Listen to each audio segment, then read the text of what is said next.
Well, Zak, great to catch up with you again. Second season for NEOM McLaren here in Formula E, and you've got a new driver lineup, and you've basically signed Mr. Formula E. We're here in Diriyah. He's scored the most points here of any driver in the history of Formula E. Also won here twice, Sam Bird. He's a good friend of yours, but also an excellent driver. And a pretty good golfer. But we didn't sign him for his golfing. We signed him for his driving. Did you sign him on the golf course, though? We certainly had lots of discussions on the golf course. No, he's great. Great personality. A race winner in everything that he's raced in. A tremendous amount of experience in Formula E. Great partner to Jake Hughes, who I think did an awesome job last year in his rookie campaign. So very happy with our driver lineup. I think Ian's doing a great job, and it's definitely a very difficult championship. When you're looking at a pairing, when you have a driver with Jake, who's in his second year in Formula E, and you have Sam, who has been there and done it in every generation of this car, that's a pretty tasty lineup when you look at it. Yeah, I think we've got a great lineup of experience, youth, but most importantly, both have speed and great personalities. Sponsors, fans really enjoy them. So yeah, really happy with the driver lineup that we have, and now we just need to go a little bit faster. Well, of course, just while you mentioned golf, I was going to talk about golf because I've been speaking to Sam this weekend, and he said that you've played some pretty nice golf courses. We've definitely played a lot of golf together. Who's the better golfer is the big question.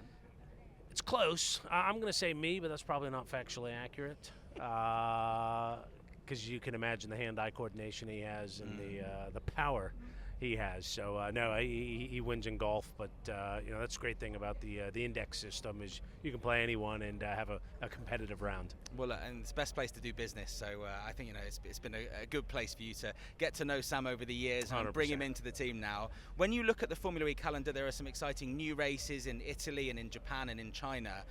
How do you see the calendar? Because you're across many different championships as the CEO of McLaren Racing.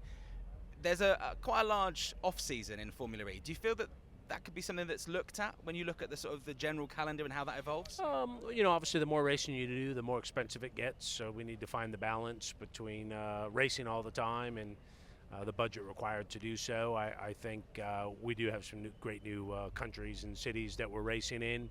I think with it being still a relatively young championship, getting some date equity, location equity, I think is important. As the series kind of starts to mature more, I'd like to see us of course, in North America.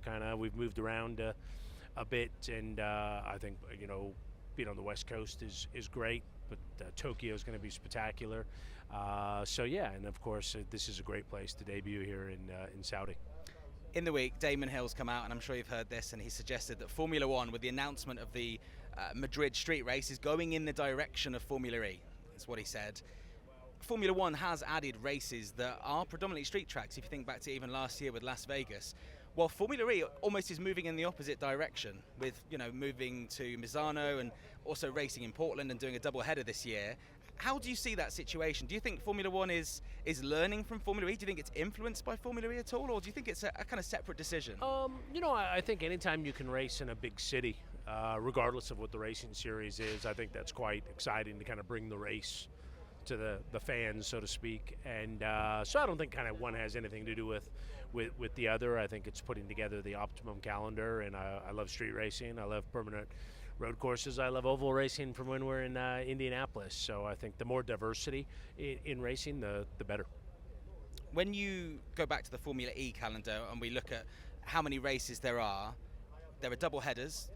Are you a fan of double headers, or do you feel that maybe a race weekend should be one race and it all focuses on that? Does it diminish the importance of one race if there's another one the next day? No, I don't think so. I think you can make an argument that it's a more exciting weekend for the fans because they get double their money's worth, if you'd like. The points are points are the same. They have their own qualifying. So no, I like the system as it is, having some double headers, others not. But I certainly don't think it takes away. I think argument can be made that you get twice the excitement. We see the F1 calendar growing every year, and Formula E is going to different places, but it doesn't necessarily grow in terms of race numbers. Do you think there's a sort of sweet spot in how many races there could be in the Formula E calendar in the next 10 years, with it being 10 years old now? Yeah, I think there's certainly room for growth. I think it's market dependent. You know, if you had a really good opportunity to race somewhere new, then I think there's opportunity for more. Of course, in Formula One, I think we're well maxed out at 24, so I don't think there's necessarily a magic number. I think you let the demand drive how many races you have and what the important markets are. So room for growth, but I don't think we should be targeting a specific number. Okay, things get really busy for you soon because you have IndyCar starting, you have Formula One starting as well, and you're also across the Extreme E, of course. When you look at your time, I mean, you know, you must be pretty happy with the air miles you get there, and you know, have to keep everyone happy. You have to do your job, keep partners happy, and everything like that. I mean, how much holiday does you know, someone across 4 different championships get? Not much. Christmas, Okay. winter break, when it's mandated. You know, in Formula One, it's mandated that we shut down for 2 weeks. But in August, I actually then go take some of my historic racing cars and go to Monterey every year. So I'm a bit of a track rat. Love being at the racetrack, always have been. I love it.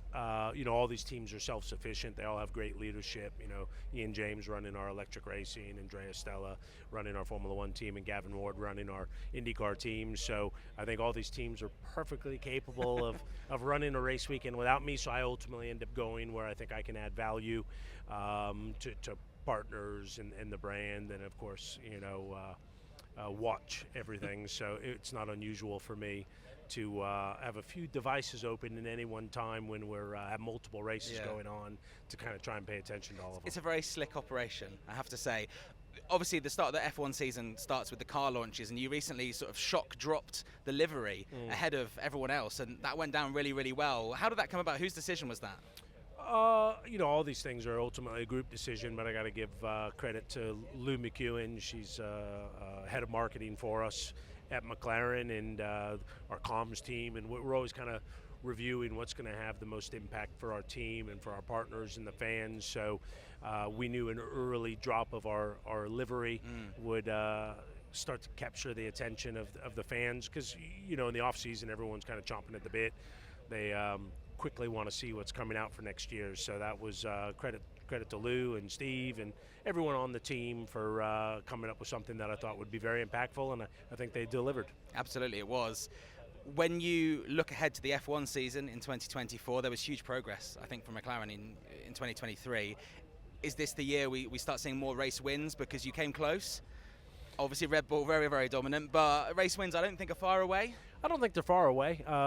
You know, we've had a good off-season, but you never know what the other 9 teams have done. So we certainly have drivers capable of winning races. We have a team capable of winning races. And as you said, second half of last year, we had a race car that was pretty close to being capable of winning races. So we know we've built a faster race car in the off-season.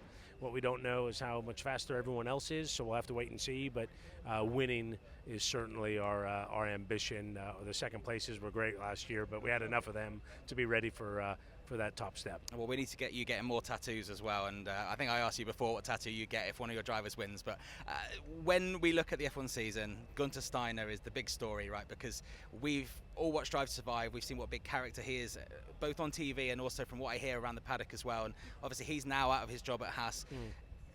What are your thoughts on that? Because I think when it comes to the success of the championship, the big characters is what's added to a lot of the exciting racing as well. And do you maybe think we'll see him in the paddock in a media capacity? You know, sure, he's going to still be involved. He's got the expertise and he's got the personality. Yeah, I definitely think we'll see him in the paddock, whether it's Formula One or Formula E or IndyCar, and you know, he even has NASCAR experience. So I'm sure we will see and hear from him again. I quite like Guenther. I thought he did a good job, but it's a results-based business, and obviously Gene felt he wanted to make a change. That's his prerogative, as Guenther said. Obviously, I don't have any kind of knowledge or inner workings of what went on there, but you know, he's got some great experience, and I sure hope we see him around. Finally, you've got a huge collection of classic cars and memorabilia. When McLaren win their first Formula E race, what are you going to add to your collection from that? Will it be like something as small as some gloves or a helmet, or will it perhaps be Sam Bird's car or Jake Hughes's, I don't know, wheels? What you got your eyes on? Well, I definitely like race cars, and I don't have a Formula E car yet in my collection, so that would certainly be on the list. And then I have in my office a helmet from all our current drivers, so already grabbed one of those. They know they owe it to me. I don't have Sam's yet because I want something that's race worn. Ideally, something that's a race winning worn helmet. So we'll see. The ball's in his court to do that. And excited to be here. Excellent. We'll look forward to the Instagram post when you've stolen Sam Bird's helmet after he wins here in Diriyah. Zak, thanks for catching up with me, and I'm sure we'll speak again soon throughout the season. Thank you very much. On AM, on DAB, via the talkSPORT app, and on your smart speaker. talkSPORT.